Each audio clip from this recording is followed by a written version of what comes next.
Hi friends, ராஜா தீன்சா cooking சேனலில் இன்றைக்கி என்ன பார்க்க போகிறோன்னா சூப்பர் சாஃப்டான ஒரு கேக் ரெசிபி தான் பார்க்க போகிறோம். வாங்க எப்படி செய்யணும்னு பார்க்கலாம். அதுக்கு வந்து 3 முட்டை எடுத்துக்கோங்க, 1 கப் மைதா மாவு, அதாவது 1/4 கிலோ அளவுக்கு, 3/4 கப் சீனி, 1 கப்புக்கு 3/4 கிலோ வந்து நல்லா ஸ்வீட் வந்து கரெக்டாக இருக்கும். உங்களுக்கு கொஞ்சம் அதிகமாக வேணுமா அதிகமாக கூட போட்டுக்கோங்க. ஒரு 1/4 கப் எண்ணெய், ஸ்மெல் எதுவும் இல்லாத எண்ணெய் எடுத்துக்கோங்க.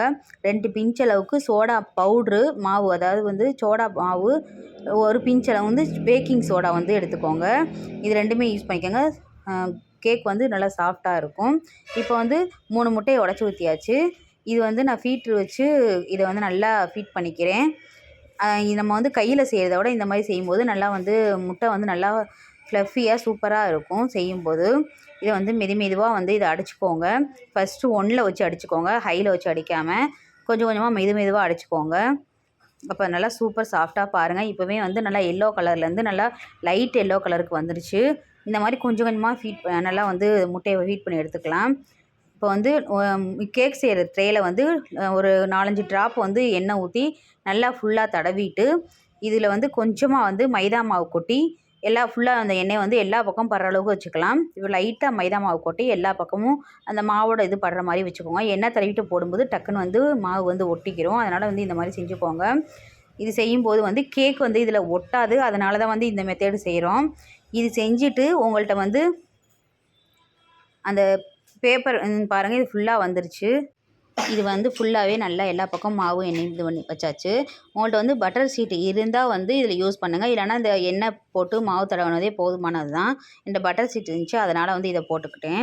இப்போ வந்து நம்ம வந்து இதை நல்லாவே ஃபீட் பண்ணிக்கலாம். பாருங்கள், இந்த அளவுக்கு நல்லா கிட்டத்தட்ட முட்டையோட கலரே ஃபுல்லாக சேஞ்ச் ஆயிடுச்சு. நம்ம 3/4 கப் சீனி எடுத்தோம்ல, அதை வந்து ஒரேடியாக ஃபுல்லாக சேர்க்காதீங்க.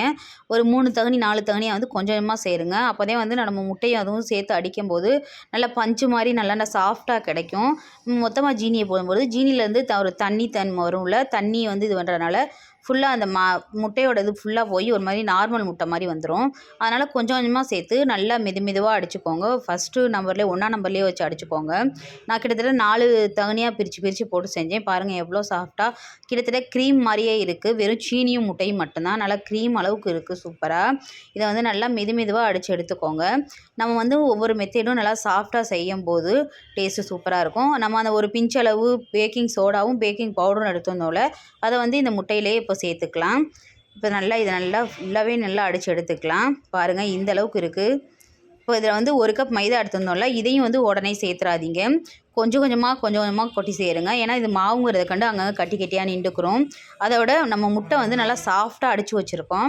அதோட தன்மை போகாமல் மெதுவாக ஒரே ஒன் சைடாகவே கிண்டணும். மாற்றி கிண்டக்கூடாது. ஒரே சைடாக கிண்டி எடுத்துகிட்டு வாங்க. நான் கிட்டத்தட்ட 4-5 கொஞ்சமாக வச்சு கிண்டினேன். சாஃப்டாக இருக்குது. நம்ம அந்த 1/4 கப் எண்ணெய் எடுத்து வச்சோம்ல, அதையும் இதில் போட்டு நல்லா சாஃப்டாக கிண்டிக்கோங்க. மெதுவாக கிண்டிக்கோங்க. பால் வந்து உங்கள்கிட்ட சொல்ல மறந்துட்டேன். நான் பால் வந்து கிட்டத்தட்ட ஒரு 100 ml பால் எடுத்துக்கோங்க. 1 கப் மைதாவுக்கு 100 ml பால் எடுத்துக்கோங்க.